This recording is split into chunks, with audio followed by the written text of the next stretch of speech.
ಇಲ್ಲ ಅಂತಂದರೆ ಸೊ ನಾವು ಹೇಳೋ ಒಂದು ಸ್ಟೆಪ್ನ ಫಾಲೋ ಮಾಡಿದ್ರೆ ನೀವು ಎಷ್ಟು ವ್ಯಾಟಿಂದ ಇದು ಚಾರ್ಜರು ಅಂತ ನೀವು ತಿಳ್ಕೊಬೋದು.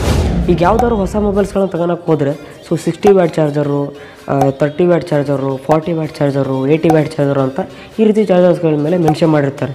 ಸೊ ಇದು ವ್ಯಾಟ್ ಅಂತಂದರೆ ಮೊಬೈಲ್ಸ್ಗಳು ಎಷ್ಟು ಸ್ಪೀಡಾಗಿ ಚಾರ್ಜ್ ಆಗುತ್ತೆ ವ್ಯಾಟ್ ಮೇಲೆ ಡಿಪೆಂಡ್ ಆಗಿರುತ್ತೆ. ಜಾಸ್ತಿ ವ್ಯಾಟ್ ಇತ್ತು ಅಂತಂದರೆ ಈ ಮೊಬೈಲು ಅಷ್ಟೇ ಸ್ಪೀಡಾಗಿ ಚಾರ್ಜ್ ಆಗುತ್ತೆ. ಸೊ ಈ ವ್ಯಾಟ್ ಅಂತ ಸೊ ಕೆಲವೊಂದಿಷ್ಟು ಹಳೆ ಮೊಬೈಲ್ಸ್ಗಳ ಚಾರ್ಜರ್ಗಳಲ್ಲಿ ಬರೆದಿರಲ್ಲ. ಸೊ ಇದೆಷ್ಟು ವ್ಯಾಟಿಂದು ಅಂತ ಬರ್ದಿರಲ್ಲ. ಈ ಬರ್ತಾರೋ ಮೊಬೈಲ್ ಚಾರ್ಜರ್ಗಳಲ್ಲೆಲ್ಲ ಇಷ್ಟು ವ್ಯಾಟ್, 66 ವ್ಯಾಟು, 40 ವ್ಯಾಟು, 80 ವ್ಯಾಟು ಈ ರೀತಿ ವ್ಯಾಟ್ಗಳನ್ನ ಮೆನ್ಷನ್ ಮಾಡಿರ್ತಾರೆ. ಸೊ ಹಳೆ ಮೊಬೈಲ್ಸ್ಗಳ ಚಾರ್ಜರ್ಗಳು ಎಷ್ಟು ವ್ಯಾಟು ಅಂತ ಯಾವ ರೀತಿ ತಿಳ್ಕೊಳ್ಳೋದು ಅಂತ ಈ ವಿಡಿಯೋದಾಗ ನಿಮಗೆ ತಿಳಿಸ್ಕೊಡ್ತೀನಿ. ಸೊ ಒಂದು ಕ್ಯಾಲ್ಕುಲೇಷನ್ ಮಾಡಿದ್ರೆ ನೀವು ಸಿಂಪಲಾಗಿ ತಿಳ್ಕೊಬೋದು. ಸೊ ಅದು ಹೇಗೆ ಅಂತ ಈ ವಿಡಿಯೋ ತಿಳಿಸ್ಕೊಡ್ತೀನಿ. ವಿಡಿಯೋನ ಶೋಮಕ್ಕಿಂತ ಮುಂಚೆ ನೀವ್ಯಾರು ನಮ್ಮ ಚಾನಲ್ಗೆ ಹೊಸಬ್ರಾಗಿದ್ದರೆ ಸಬ್ಸ್ಕ್ರೈಬ್ ಆಗಿದ್ದಾಳೆ ಮಾತ್ರ ಸಬ್ಸ್ಕ್ರೈಬ್ ಆಗಿ ಇಷ್ಟ ಸಿಂಪಲಾಗಿ ನಿಮ್ಮ ಮೊಬೈಲ್ ಚಾರ್ಜರ್ ಅಡಾಪ್ಟರ್ನ ತಗೊಂಬಿಟ್ಟು ಚೆಕ್ ಮಾಡ್ಕೊಳ್ಳಿ ಎಲ್ಲರೂ ವ್ಯಾಟ್ ಅಂತ ಮೆನ್ಷನ್ ಮಾಡಿದಾರೆ ಇಲ್ವ ಅಂತ. ಮೆನ್ಷನ್ ಮಾಡಿಲ್ಲ ಅಂತಂದರೆ ಸೊ ನಾವು ಹೇಳೋ ಒಂದು ಸ್ಟೆಪ್ನ ಫಾಲೋ ಮಾಡಿದ್ರೆ ನೀವು ಎಷ್ಟು ವ್ಯಾಟಿಂದ ಇದು ಚಾರ್ಜರು ಅಂತ ನೀವು ತಿಳ್ಕೊಬೋದು. ಸೊ ಸಿಂಪಲಾಗಿ ಇಲ್ಲಿ ನಿಮ್ದು ಯಾವ ಬ್ರ್ಯಾಂಡು ಅಂತ ಒಂದಿಷ್ಟು ಸ್ಪೆಸಿಫಿಕೇಷನ್ ಕೊಟ್ಟಿರ್ತಾರೆ. ಸೊ ಇನ್ಫಾರ್ಮೇಷನ್ ಕೊಟ್ಟಿರ್ತಾರೆ. ಸೊ ಇಲ್ಲಿ ಕಾಣ್ತಿದೆಯಾ? ಸೊ ಕಾಣ್ತಿಲ್ಲ ಅಂದ್ರೆ ಫೋಟೋನ ಕ್ಲಿಯರ್ ಆಗಿರೋ ಫೋಟೋ ಹೊಡೆದು ಹಾಕಿರ್ತೀನಿ ಸ್ಕ್ರೀನ್ ಮೇಲೆ. ಸೊ ನೋಡ್ರೆ ಗೊತ್ತಾಗುತ್ತೆ ನಿಮಗೆ. ಇಲ್ಲಿ ರಿಯಲ್ಮಿ ಅಂತ ಕೊಟ್ಟಿದ್ದಾರೆ, ಮಾಡಲ್ ಅಂತ ಕೊಟ್ಟಿದ್ದಾರೆ. ಸೊ ಇದು ರಿಯಲ್ಮಿ ಡಾಟ್ ಚಾರ್ಜರ್ ಅಂತ. ಸೊ ಇದರಲ್ಲಿ ಇನ್ಪುಟ್ ವೋಲ್ಟೇಜ್ ಅಂತ ಕೊಟ್ಟಿದ್ದಾರೆ ಮತ್ತು ಔಟ್ಪುಟ್ ವೋಲ್ಟೇಜ್ ಅಂತ ಕೊಟ್ಟಿದ್ದಾರೆ. ಸೊ ಇನ್ಪುಟ್ ವೋಲ್ಟೇಜ್ ಅಂತಂದರೆ ಸೊ ಈ ಸಾಕೆಟ್ ಹಾಕ್ತವಲ್ಲ, ಸೊ ಇದು ಪಿನ್ಗಳಿದೆಲ್ಲ ಇದಕ್ಕೆ ಸಾಕೆಟ್ ಹಾಕ್ತವಲ್ಲ ಕರೆಂಟಿಗೆ, ಸೊ ಇದು ಇನ್ಪುಟ್ ವೋಲ್ಟೇಜು. ಸೊ ಇಲ್ಲಿಂದ ಹೊರಗಡೆ ಹೋಗುತ್ತಲ್ಲ ಇದು ಔಟ್ಪುಟ್ ವೋಲ್ಟೇಜು. ಔಟ್ಪುಟ್ ವೋಲ್ಟೇಜ್ನ ನಾವು ಕ್ಯಾಲ್ಕುಲೇಟ್ ಮಾಡಿದ್ರೆ ನಾವು ತಿಳ್ಕೊಬೋದು ಎಷ್ಟು ವ್ಯಾಟಿಂದು ಇದು ಚಾರ್ಜರು ಅಂತ. ಸೊ ಇಲ್ಲಿ ಔಟ್ಪುಟ್ ಅಂತ ಕೊಟ್ಟಿದ್ದಾರೆ ನೋಡಿ. ಔಟ್ಪುಟ್ ಅಂತ ಕೊಟ್ಬಿಟ್ಟು 5 ವೋಲ್ಟು 2 ಆ್ಯಂಪ್ಸ್ ಅಂತ ಮೆನ್ಷನ್ ಮಾಡಿದ್ದಾರೆ. ವಿ ಅಂತಂದರೆ ವೋಲ್ಟ್ಸು, ಎ ಅಂತಂದರೆ ಆ್ಯಂಪ್ಸು. ಇದು ಮಿನಿಮಮ್ 5 ವೋಲ್ಟ್ಸು 2 ಆ್ಯಂಪ್ಸು ಇದು ಮಿನಿಮಮ್ ಅಂತ ಕೊಟ್ಟಿದ್ದಾರೆ.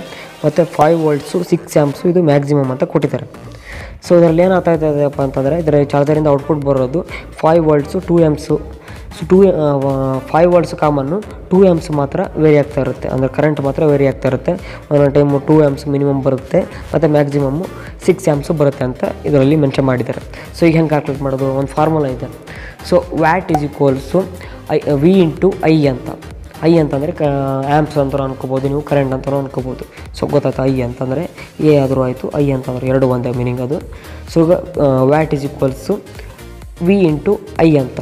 ಸೊ ಈಗ ಕ್ಯಾಲ್ಕುಲೇಟ್ ಮಾಡಿ. ಸೊ ನೋಡ್ತಾ ಇರೋದು ಎಷ್ಟು ವೋಲ್ಟೇಜ್ ಅಂತ ಕೊಟ್ಟಿದ್ದಾರೆ ಅಂತ ನೋಡ್ಕೊಳ್ಳಿ. ಸೊ 5 ವೋಲ್ಟ್ ಅಂತ 5 ವೋಲ್ಟು ಮತ್ತು ಇಂಟು 2 ಆ್ಯಂಪ್ಸ್.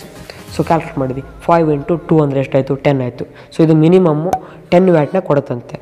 ಇನ್ನು ಮ್ಯಾಕ್ಸಿಮಮ್ ನೋಡೋಣ. 5 ಇಂಟು 6 ಅಂತಂದರೆ 5 ವೋಲ್ಟ್ ಇಂಟು 6 ಆ್ಯಂಪ್ಸ್ ಅಂತ ಮಾಡೋಣ. ಸೊ ಎಷ್ಟು ಬರುತ್ತೆ?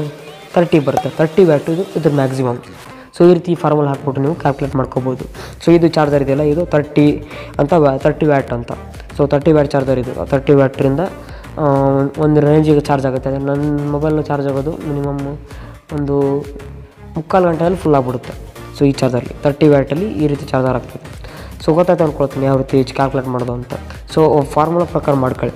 ಸೊ ಇದರಲ್ಲಿ ಒಂದು ಇನ್ಫಾರ್ಮೇಷನ್ ಕೊಡುತ್ತಾರೆ, ಅದ್ರ ಔಟ್ಪುಟ್ ವೋಲ್ಟೇಜ್ ಹೋಗ್ಬಿಟ್ಟು ಸೊ ಇನ್ನು ವೋಲ್ಟೇಜ್ ಎಷ್ಟಿದೆ ಮತ್ತು ಕರೆಂಟ್ ಎಷ್ಟಿದೆ ಅಂತ, ಕರೆಂಟ್ ಅಂತಂದರೆ ಆ್ಯಂಪ್ಸ್ ಎಷ್ಟಿದೆ ಅಂತ ಕ್ಯಾಲ್ಕುಲೇಟ್ ಮಾಡ್ಕೊಳ್ಳಿ. ಸೊ ಎರಡನ್ನು ಇಂಟು ಮಾಡಿಬಿಟ್ರೆ voltage into current.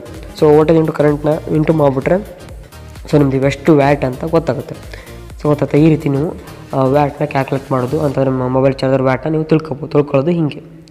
So video helpful ಆಯಿತು ಅಂದ್ಕೊಳ್ಳಿ. ವಿಡಿಯೋ ಹೆಲ್ಪ್ಫುಲ್ ಆದರೆ ವಿಡಿಯೋ ಒಂದು ಲೈಕ್ ಮಾಡಿ. ಹಾಗಾದ್ರೆ ಸಬ್ಸ್ಕ್ರೈಬ್ ಆಗಿಲ್ಲ ಸಬ್ಸ್ಕ್ರೈಬ್ನಾಗಿ ಅಂತ ಹೇಳ್ತಾ ಈ ವಿಡಿಯೋ ಮುಗಿಸೋದನ್ನ ಮತ್ತೆ ಸಿಗೋಣ. ಎಲ್ರಿಗೂ ನಮಸ್ಕಾರ.